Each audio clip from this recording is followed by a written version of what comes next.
Meu nome é Viviane Costa, e eu aprendi que o tempo não cura tudo. Ele apenas te dá a compostura necessária para encarar as coisas sem vacilar.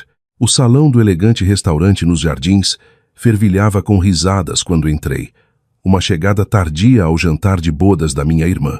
Todos os lugares estavam ocupados, exceto um, diretamente de frente para o dela. Ela se recostou na cadeira, a taça de vinho inclinada na mão, os olhos brilhando com a mesma presunção que eu lembrava do dia em que ela tomou o meu noivo. Você veio, ela disse, com um sorriso afiado como uma navalha. Sozinha, pelo visto. Eu não respondi. Meu casaco escorregou dos meus ombros para as mãos atentas do maitre, e eu tomei meu assento com uma calma calculada. Ao nosso redor, garfos tilintavam contra as porcelanas, e alguém fez uma piada sobre déjà vu. A verdade era que eu havia me preparado para esta noite durante meses, não para humilhá-la, nem mesmo para provar que eu havia superado, mas para encerrar um capítulo que havia apodrecido em silêncio por anos. Então, a porta pesada de vidro atrás de mim se abriu. Um murmúrio percorreu o salão. Passos lentos e deliberados cruzaram o piso de madeira de lei. Os olhos da minha irmã dispararam para algo além de mim. Seu sorriso presunçoso vacilou. E antes mesmo de me virar, eu sabia que ela reconheceria o homem que acabara de entrar. Meu marido. A sala pareceu encolher no momento em que a sombra de Tiago se projetou sobre a mesa. Ele era um homem alto, do tipo cuja presença exigia atenção sem fazer esforço algum. O terno, com um corte impecável, sussurrava autoridade em vez de gritar. A luz indireta do teto refletiu na borda de suas abotoaduras de prata, discretas, do tipo que não precisavam anunciar o próprio valor. Eu não precisei me virar para sentir a mudança no ar. As conversas tropeçaram. O leve tilintar dos talheres parou no meio do caminho. Minha irmã, Lara, pousou sua taça de vinho. A base de cristal bateu na mesa com uma fração de força a mais do que o necessário. O marido dela, Diego, olhou entre nós com a testa levemente franzida, de quem acaba de perceber que entrou no meio de uma história sem conhecer o primeiro capítulo. A mão de Tiago pousou no meu ombro, um toque leve, mas firme. Ele se inclinou, sua voz um murmúrio grave, ajustado apenas o suficiente para Lara escutar. O trânsito na Faria Lima estava pior do que eu imaginava, ele disse. Eu inclinei a cabeça para ele, sem pressa. Você chegou, respondi, deixando um pequeno e medido sorriso tocar meus lábios. A expressão de Lara se contraiu. Foi apenas um segundo de tensão, mas o suficiente. Ela sempre fora muito contida, uma mestre das fachadas sociais.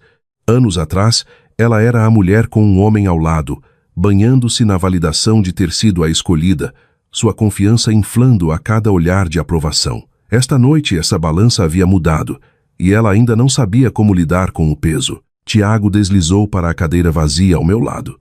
A conversa, que havia evaporado com a chegada dele, recomeçou em fragmentos desajeitados. O clima esfriando em São Paulo, o carro blindado novo de alguém, uma viagem recente a Mendoza.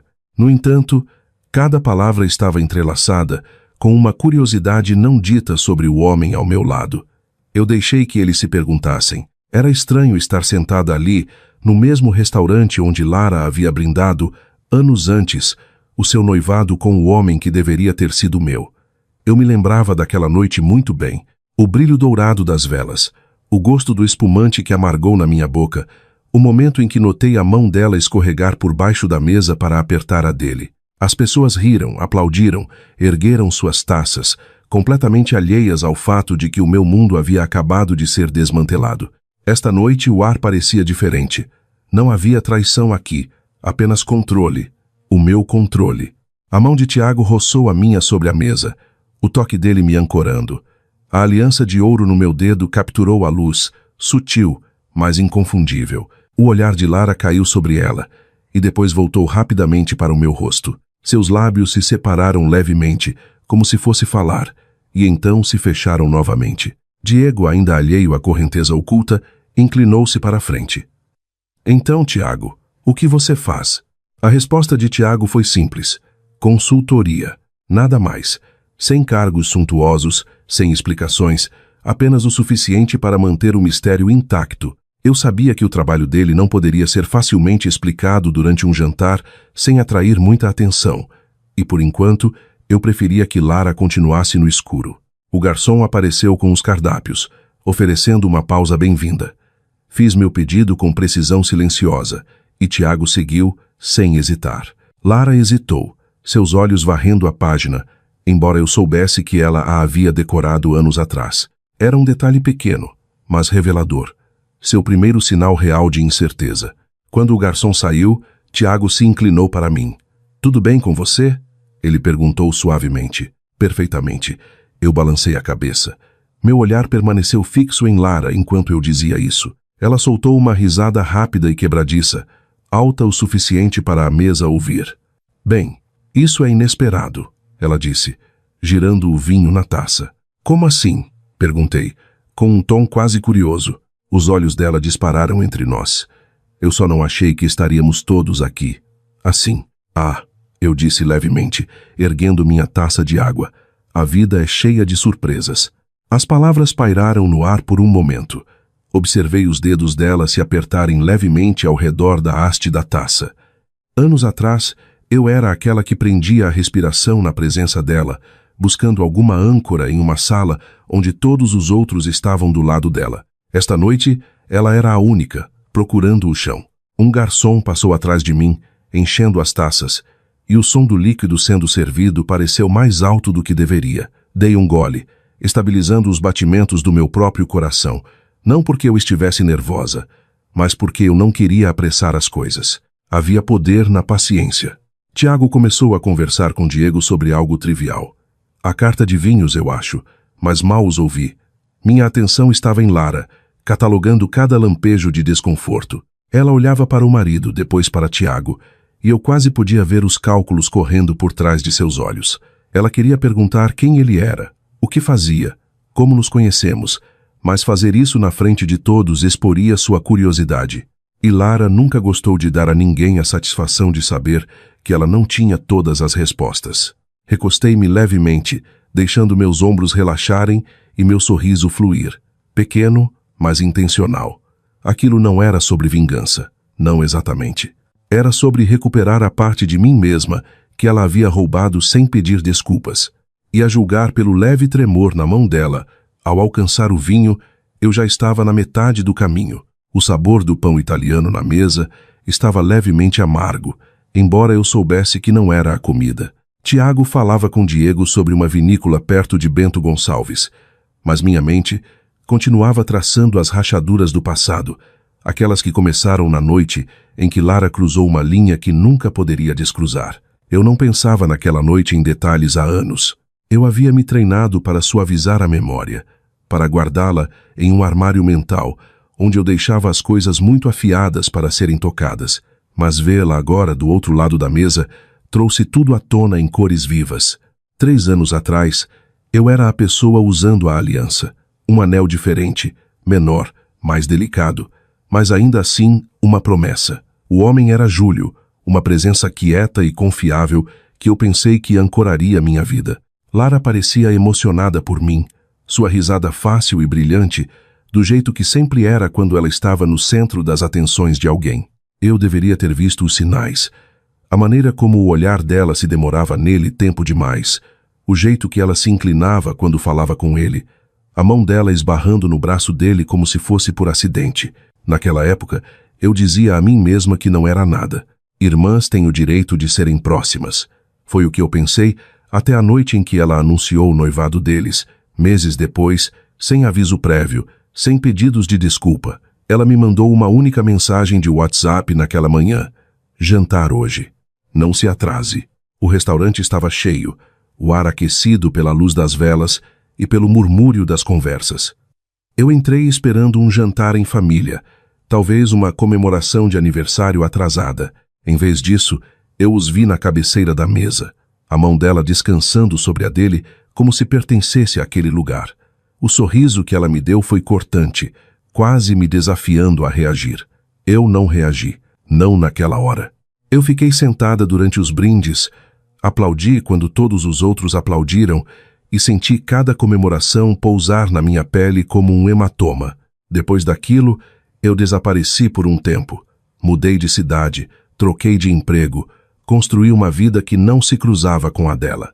Ela entrava em contato ocasionalmente, aniversários, festas de fim de ano, mas era sempre protocolar, como se fosse para lembrar a si mesma que ainda controlava a narrativa. Ela não sabia sobre Tiago. Nos conhecemos no tipo de lugar que Lara teria descartado como insignificante. Um pequeno café escondido em uma rua tranquila em Pinheiros. O tipo de lugar onde as pessoas iam para trabalhar ou ler, não para serem vistas. Ele estava sentado perto da janela, laptop aberto, o olhar se desviando ocasionalmente para o mundo lá fora. Eu o notei porque ele não estava atuando para ninguém. Nossa primeira conversa foi sobre café, de todas as coisas possíveis. Ele perguntou se a torra da casa era boa. Eu disse a ele que dependia se ele gostava que suas manhãs tivessem gosto de fumaça ou de terra. Ele sorriu, lento e divertido, e eu senti algo mudar. Tiago não precisava falar sobre si mesmo, o que me fez querer saber mais. Levou semanas até eu descobrir que ele era consultor, do tipo que cruzava fusos horários para resolver problemas que ninguém mais conseguia consertar. Havia uma firmeza nele, um tipo de autoridade silenciosa que atraía as pessoas. Quando ele me convidou para jantar, percebi que havia parado de pensar no passado em termos de perda. Era apenas um capítulo encerrado. Ou assim eu pensava. Esta noite, observando Lara do outro lado da mesa, eu pude ver o momento em que o reconhecimento a atingiu, não de Tiago em si, mas do fato de que ele não se encaixava em nenhuma de suas categorias. Ele não era do nosso círculo social de São Paulo, e ainda assim se portava como alguém que poderia ser o dono daquilo tudo. Isso a perturbava. A comida chegou. Salmão para mim, cordeiro para Tiago.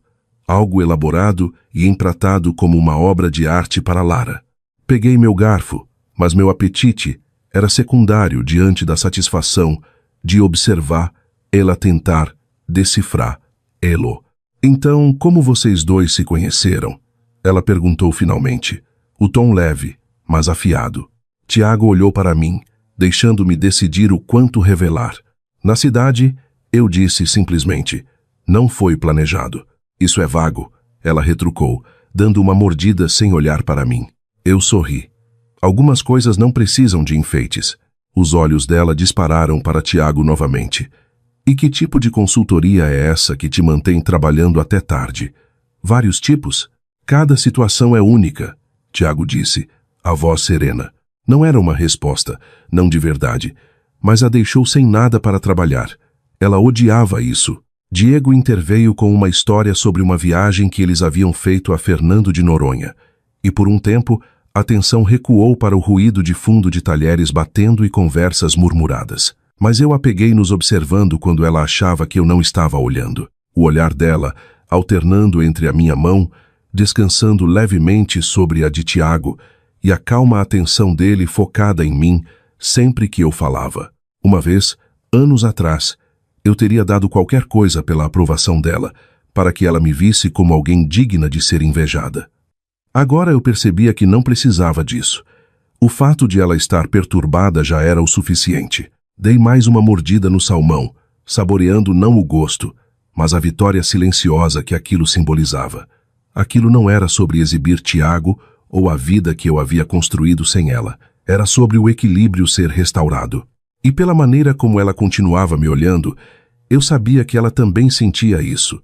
A risada de Lara soou pela mesa, um pouco alta demais para a piada sem graça que Diego havia feito. Era o tipo de risada que ela usava quando queria lembrar a todos que era o centro de gravidade, mas os olhos dela continuavam vagando de volta para Tiago, afiados e calculistas, como se pudesse forçar uma resposta dele sem fazer a pergunta certa. Servi a mim mesma um pouco de água, deixando o frescor acalmar o leve calor no meu peito. Eu não vim aqui para brigar, mas não ia dar a ela o conforto de fingir que nada havia acontecido entre nós. Vivi, você está tão calada, minha mãe disse, da outra ponta, o tom caloroso, mas com aquela corrente de curiosidade que ela nunca conseguiu esconder. Você costuma ter tantas coisas para contar. Estou só ouvindo, respondi, dando-lhe um sorriso. É interessante observar a dinâmica por aqui. Diego riu, mas o garfo de Lara parou por uma fração de segundo antes de se mover novamente. O garçom veio recolher os pratos e Tiago se inclinou levemente na minha direção. o ombro roçando no meu, um toque pequeno e natural que atraiu o olhar de Lara como um imã. Então, ela começou, inclinando a cabeça daquele jeito ensaiado. Tiago, de onde você disse que era? Não disse, ele respondeu, educado mas firme. Mas cresci no litoral. As sobrancelhas dela se ergueram o suficiente para sugerir que ela não estava satisfeita. Garoto de praia, deve ser bom. Vocês viajaram muito antes de se conhecerem? Os olhos de Tiago encontraram os dela diretamente. A expressão dele indecifrável. Nós temos viajado bastante desde que estamos juntos. A resposta pousou entre eles como uma pedra atirada na água, formando ondulações ao redor. Os lábios de Lara se curvaram, mas foi mais um reflexo do que calor humano. Os cardápios de sobremesa chegaram, dando a ela um momento para recuar atrás da polida confusão de fazer os pedidos. Eu recusei. Tiago fez o mesmo. Lara escolheu algo complexo. Chocolate em camadas sobre um creme de baunilha, o tipo de coisa que ela nunca terminaria de comer, mas que pediu apenas pela apresentação. Quando os pratos foram colocados na mesa, ela se recostou na cadeira. Sabe, Vivi, ela disse com leveza, fico feliz que você tenha dado a volta por cima. Depois do Júlio, achei que não fosse conseguir. A mesa ficou em silêncio o suficiente para que eu notasse. Meu pai pigarreou. Diego desviou o olhar. A mão de Tiago descansando sobre a mesa se apertou levemente. Eu fiz mais do que dar a volta por cima, eu disse com a voz equilibrada. Eu construí algo que vale a pena manter. O sorriso dela congelou por meio segundo, antes de ela dar outra mordida delicada na sobremesa. Claro que sim. A conversa se estilhaçou depois disso. Conversa fiada, o clima, um restaurante novo que alguém havia testado. Mas por baixo de tudo, eu podia sentir o desconforto dela. Ela estava acostumada a ter a vantagem, a decidir quando e como reconhecer traições passadas. Esta noite, aquele roteiro não estava sob o controle dela. Enquanto os pratos eram recolhidos novamente, peguei Tiago observando-a com uma curiosidade silenciosa, como alguém avaliando as bordas de uma peça de quebra-cabeça para ver onde ela se encaixava. Ele não precisava dizer uma palavra. A presença dele, por si só, mudava o ar. E Lara, ela continuava sorrindo, mas as rachaduras já estavam ali, fissuras finas que só aumentariam antes de a noite acabar. O salão havia mergulhado numa quietude estranha, o tipo de silêncio que se segue a risadas forçadas e olhares disfarçados para o relógio. Lara continuava agarrada ao seu papel, tagarela, elegante, a anfitriã perfeita, mas seus olhos não paravam de disparar em direção à entrada, como se estivesse esperando por algo ou por alguém. Eu a deixei cozinhar naquele pânico silencioso por mais alguns instantes antes de colocar a mão na minha bolsa de festa. O clique metálico do fecho se abrindo atraiu o olhar dela.